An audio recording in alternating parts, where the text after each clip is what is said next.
You must have seen air condition in your home. Okay, so every time you switch on the air condition when the weather changes, you have to first service it. Okay, it's not that you are cleaning it externally, it has to be internally cleansed. Likewise, your body is also an instrument, a vessel. If you are not cleaning it from inside, you are not going to let new things come inside your body, and it is going to give benefits to your body. The same process should also happen before you start anything new, is cleansing process, Shatkriyas, eye cleansing and nasal passage cleansing. So one is your Jal Neti, one is your eye cleansing, Netra Shuddhi. So we'll start from the basic one, which is much more easier, so that you get comfortable with the process of cleansing. Your body is constantly exposed to the external environment, because here it is not pollution, but in your city there is a lot of pollution. You are constantly exposing your eyes to that pollution. The moment you step outside your home, your eye has a fluid layer above it that makes it lubricated. So all the pollutants, they are going to stick on your eyes. So every time you step out, you feel irritation in your eyes. That leads to headache and so many other symptoms. Just to get rid of that and make your eye healthy, because it's a window to your brain. It's your window towards your body. Whatever you see, your body reacts accordingly. So you just have to keep it clean. Okay. We'll be using eye cleansing cup. For Netra Shuddhi, you'll be using these two cups. Okay. So it looks like vodka shots. Upper edge is like slightly curved, semicircular, so that it can adapt the surface around your eyes. Okay. Normally we used to clean our eyes like this, bending forward and splashing the water in a wash basin. What happens with the reflexes of your body? The moment you throw the water, your eyes are constantly in a closed mode. So you are not cleansing it thoroughly.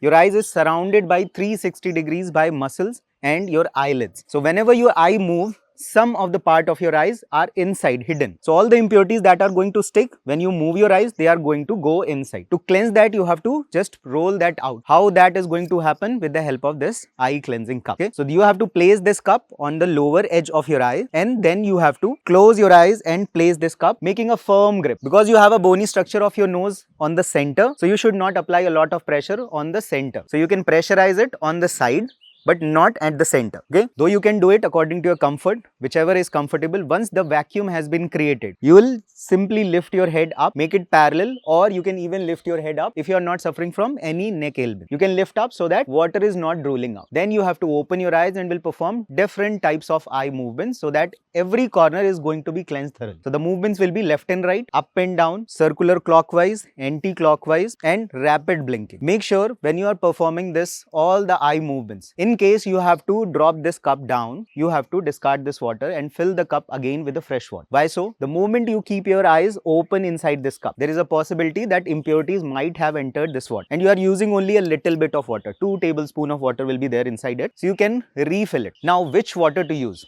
You must have seen so many bagonas, buckets. Which water is this? This is distilled water, not the tap water, because tap water is having so many impurities. It is already called hard water. It's not good for your eyes. Now, your eyes are very next to your pineal glands, like any endocrine gland which is closer to the part which you are going to cleanse in your Shatkriyas. You should take care of that part, because it is going to trigger your endocrine system. The sleep hormone is secreted and your sleep cycle is managed by this gland, the third eye or the pineal gland. So if you are introducing your eyes again and again, cleansing your eyes again and again with hard water, it is going to calcify the gland. The secretions will be disrupted. Hence, your sleep cycle will be disrupted.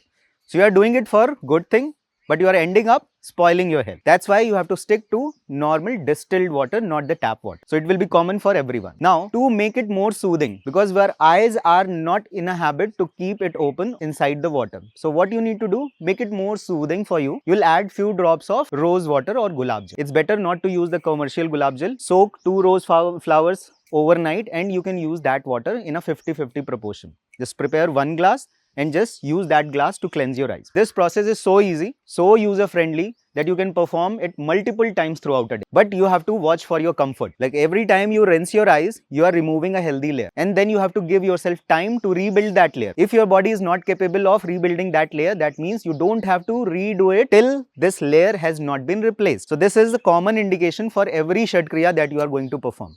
It's not that I told you to do it every day, but you are not feeling comfortable, still you have to do it. You just have to watch for your comfort. If you feel dryness in your eyes, don't do it every day, or reduce the intensity of practice. Instead of washing your eyes 3 times a day, wash it once or twice. Clear? So you are going to prepare 1 glass of water. In 1 glass, you will be adding 2 or 3 drops of gulab gel. That will be more than enough. If you are using soaked water that you have prepared overnight, you can mix 50-50. If you have any allergies or any eye ailments, excess production of mucus around the eyes, you can use Triphala also. Triphala is available in two forms. One is powdered form, other one in the form of drops. So drops will be similar as rose water, 2 drops or 1 drop in each cup. Mix the water and then use that. If you are using Triphala powder, you just have to mix it, make it dilute, and you can add it in your cups and you can perform the Kriya. Okay, so every day you can perform this Kriya. This is so easy. Now the next one is your nasal sinus cleansing, nasal passage cleansing, your Jal Neti. Okay, so a brief demonstration of how your passage looks like. The passage goes up, there are 2 sinuses in your cheeks, then it goes up to your forehead, again 2 sinuses, it goes to the other side, comes down to other sinus and it comes out. So you just have to utilize this passage. There is another passage which goes inside your throat. So you need to close that pathway and utilize only this one. So while you are performing this Kriya, you have to constantly breathe. You cannot stop breathing. So you have to constantly breathe. For that period of time, you will be breathing from the mouth. The moment you open your mouth, your upper tract is going to be slightly obstructed. This is be utilized with the water, and the lower tract which goes inside your lung will be your breathing process. So the purpose of sinus is just to create more vacuum inside. It is just like a storehouse. It regulates the temperature. It is also a storehouse for the mucus. Now, the purpose of performing this Kriya is to remove the impurities. So this impurity is mucus, but actually it is a healthy layer. The mucus is a healthy layer. If there is no mucus, your body is exposed to the pollutants. So this mucus is going to match the temperature of air that you are breathing in. It is going to moisturize the air. Also, it is going to trap the impurities. So we constantly ask you not to breathe from mouth. You can exhale from mouth, but you cannot breathe in from the mouth. That's because if you breathe from the mouth, there is no filter in your mouth. All the pollutants are going to enter inside your lungs. But in the nostril, you have a filter. You have tiny hairs, you have mucus. Now what happens? Over a period of time, you keep on breathing, the mucus keeps on building, but you are not removing the mucus outside the body. This mucus keeps on collecting. It will be a storehouse for all the allergens and pollutants. And then it is going to store inside your sinus. That's why end up catching cough and cold. You feel heaviness inside your cheeks, heaviness inside your forehead, because it is filled now. You need to cleanse it out. Now every time you cleanse this mucus, you will feel more energetic, more relaxed. You will feel like you are breathing a lot. But this is the time when you have to take care of your body. Now there is no mucus layer. If you will step outside, you are going to catch all the impurities. Though it is going to filtered by the hairs, but not with the mucus. So you have to be more cautious. So the ideal recommendation is you should not be doing it every day. It's better to plan on that day where you are staying at home, giving your body rest. The more you rest, the more you get repaired. The easier it gets to fulfill the requirements of the body. Mucus layer is going to build up, and again you are ready to step outside. All the Shatkriyas, all the cleansing Kriyas. Like cleansing means you have to start your day with the help of cleansing. That's why this is the second step. The third step comes your practice. Like before practice, you have to start cleansing your body. Okay? So every Shatkriya, you have to start cleansing it and do it early in the morning in empty stomach. Though it don't have to do any with the stomach, but still you have to practice every Shatkriya in empty stomach only. Now, give me a pot. So this is your Jal Neti pot. Okay, it has a vent with a small opening. It is going to fit inside your nostril. It creates a firm vacuum. You have to just let this water flow. You just have to tilt your head on the side, lift the pot upward, drop your head down so that the other nostril is the lowest most point. Otherwise, what will happen? If you lift your head and tilt your head, the water is going to drool down to your own clothes. So it's better slightly lean forward, fit the nostril and just tilt your head and let the water come down. So this is the process. Now what happens? You will be expecting immediately you put it inside and you lift your head, the water is going to come out. It is not going to happen. This is the pathway. The water will take time to travel up. Let the water go up and reach out from the other side. And it also depends on how well the mucus is present inside. If there is a huge amount of mucus, the water is going to come out in the form of droplets. You have to wait for these droplets to make a stream. That will be time when the mucus has been removed, or the intensity or the production of mucus, the amount of mucus that was inside has been reduced. It has flown out. So you just wait for 15 seconds, 20 seconds, or you just divide this pot into two halves. The upper half you will cleanse one nostril, the lower half you are going to cleanse the other nostril. Okay? So when you are practicing this Kriya, make sure you are constantly opening your mouth so that you maintain this flow. Otherwise, what will happen? This is just water added with the salt. So it is not going to harm you. But still, what will happen? The moment you close your mouth, the other pathway is going to open. The water will keep entering inside your throat, and because this water is carrying impurity and mucus which was infected, it is going to create a phlegm like sensation inside your throat. Or if you are already suffering from some throat allergy, it is going to aggravate that. Just to make sure you are not drinking the water, you'll spit it out in case some few drops of water goes inside your throat. It's okay, but you try to spit it out, not to swallow it. Okay. Next thing is, the moment you complete the process from one side, you just have to remain tilted on the side. The water which was still present inside your sinus, you have to let that water go out. Before starting from the next side, you'll close the same nostril and try to exhale slowly. Exhale slowly. You will learn Kapalbhati, but you are not performing Kapalbhati over here. You are just trying to exhale, let the water come out along with the air.